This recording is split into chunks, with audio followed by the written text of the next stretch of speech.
Ele disse, Jesus guardou o sábado, Paulo guardou o sábado. Ora, Jesus guardou o sábado porque ele era judeu. Jesus também se circuncidou. O senhor é circuncidado, pastor? Não. O Jesus também fez o mandamento do filho, o filho do mandamento, que é o bar mitzvah. O senhor fez? Também não. Então, Jesus guardou o sábado, tem que guardar porque ele guardou. Ele guardou porque ele era judeu. Os apóstolos guardaram o sábado, possivelmente, pelo mesmo motivo, porque eles eram judeus. Em terceiro lugar, o senhor diz sobre Atos capítulo 2. Atos capítulo 2 é uma prova contra o Senhor. O derramar do Espírito Santo foi derramado num dia de domingo. O primeiro culto que aconteceu no Novo Testamento foi no domingo. O segundo culto também foi no domingo. Jesus se manifestou 5 vezes no primeiro domingo e mais uma vez no segundo domingo. Então nós temos claramente sobre a igreja se reunir todos os dias. Pelo menos interessante que em Atos capítulo 20, verso 7, em 2 Coríntios capítulo 16, verso 2, nós vamos ver ele se reunindo no dia do domingo. Outro ponto que o senhor disse também, que eu acho muito ruim a sua fala nesse sentido, por quê? O senhor disse, se a pessoa cometer adultério, então não é pecado. O problema, pastor, é que nós temos 9 vezes no Novo Testamento advertência contra a cobiça, 4 vezes contra o falso testemunho, 6 vezes contra o furto, 12 vezes contra o adultério. O senhor disse, se alguém adulterar, então não é pecado. No Novo Testamento tem 12 vezes advertência contra o adultério. Nós temos 6 vezes contra o homicídio, 4 vezes para não tomar o nome do Senhor em vão. Nós temos 4 vezes. Esse eu vou querer ver. Só quer um texto?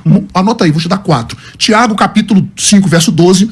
1 Timóteo 6:1, Mateus 6:9, na oração do Pai Nosso. 1 Timóteo 6:1. Devagarzinho para só anotar. Vamos lá. Tiago, capítulo 5, verso 12.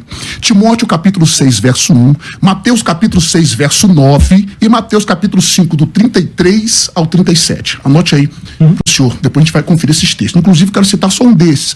Mateus 6:9, quando Jesus disse bem assim, ó. Pater remon roentois oranóis hagiosteto tonomasso el teto rebaselesu. Hagiosteto tonomasso é santificado seja o teu nome. Outro ponto que nós temos no Novo Testamento, 12 vezes para honrar pai e mãe, tá mostrado lá. 12 vezes contra a idolatria e 50 vezes de adorar somente a Deus. Cadê do sábado? Não tem. Sobre Atos capítulo 15, eu vou ler o texto porque eu acho que o senhor leu Atos capítulo 15, como o senhor fez com Romanos capítulo 13. O senhor parou no capítulo 13 de Romanos, por exemplo, é só o senhor continuar para o 14. No 14, olha o que Paulo vai dizer no 14. Uns guardam dias, outros fazem acepção de dias, outros não. Quem faz, para Deus o faz. Só o senhor continuar lendo no capítulo 14. O senhor citou Atos capítulo 15, eu gostaria de ler rapidinho. Eu acho que eu tenho um tempo disponível. Sim, olha o que os próprios apóstolos dizem, verso 19. Pelo que julgo que não se deve perturbar. Isso a doutrina que o senhor está assinando é uma perturbação. Dentre os gentios que se convertem a Deus, é o texto que está dizendo. Mas escrever-lhes que se abstenham das contaminações dos ídolos, da prostituição, do que é sufocado do sangue. Aí no verso 28, olha só. 29, 28, 29.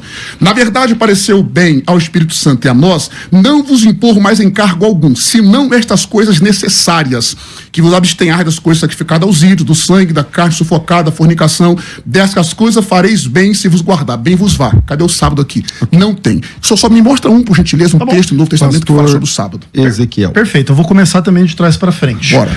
Você falou, inclusive, que existem não sei quantas citações do Novo Testamento que fala para o cristão honrar pai e mãe. Mas Atos capítulo 15 que você acabou de ler não fala isso.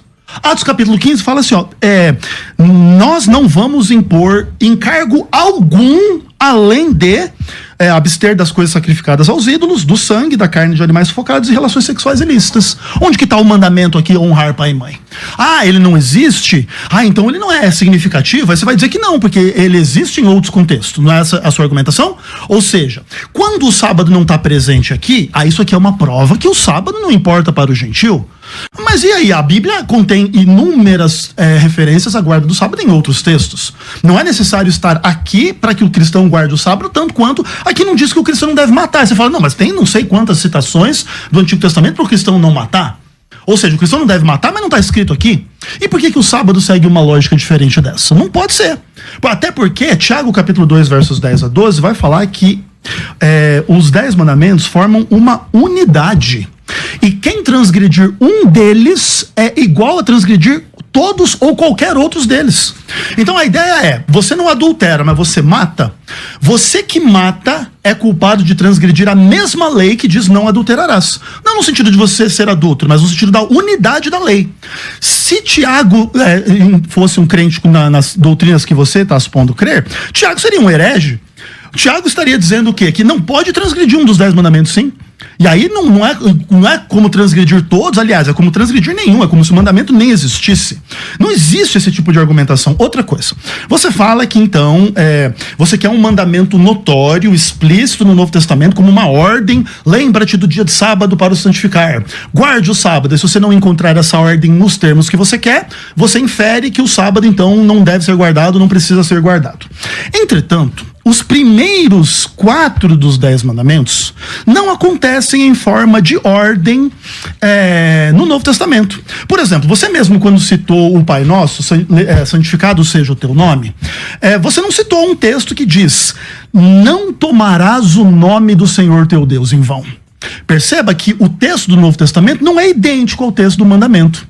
Ah não, para ser válido no Novo Testamento tem que estar escrito, não tomarás o nome do Senhor teu Deus em vão, porque alguém poderia argumentar assim, não, eu posso santificar o nome de Deus em vão, mas de vez em quando também eu posso tomar o nome dele em vão. Ah, mas como isso? Não, porque não está escrito, não tomarás o nome do Senhor teu Deus em vão. Aliás, não farás para ti imagem de escultura, nem semelhança alguma do que há embaixo na terra, nem acima no céu, nem nas águas, não as adorarás, nem lhes darás culto. Onde que está essa ordem desse jeito no Novo Testamento? Em lugar nenhum.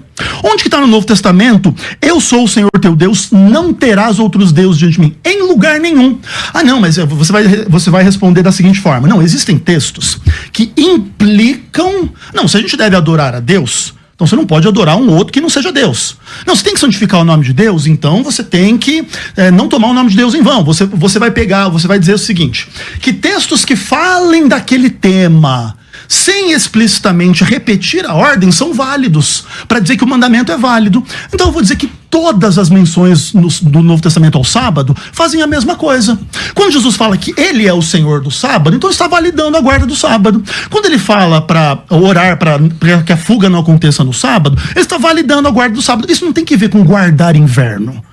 Quando Jesus fala referência a inverno e sábado, o sábado tem uma referência que o inverno não tem. Em nenhum momento da lei de Deus diz para você guardar o inverno. Então, obviamente, a razão pela qual Jesus fala para orar, para que a perseguição não caia no inverno, é um motivo que não é idêntico à da guarda do sábado. Mas o fato é, quando ele diz para você orar por uma coisa que vai acontecer no futuro, 30 anos depois, 50 anos depois, 1000 anos depois, para você orar para que aquilo não aconteça no sábado, é porque o sábado vai ser válido até lá na frente.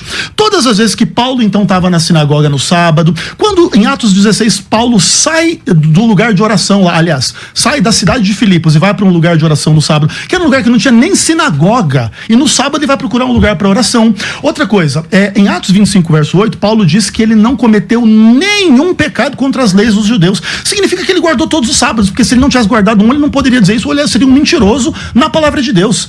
Então, o sábado, ele simplesmente faz parte da lei de Deus, e por exemplo, Romanos 13 e Romanos 14 não podem estar em contradição.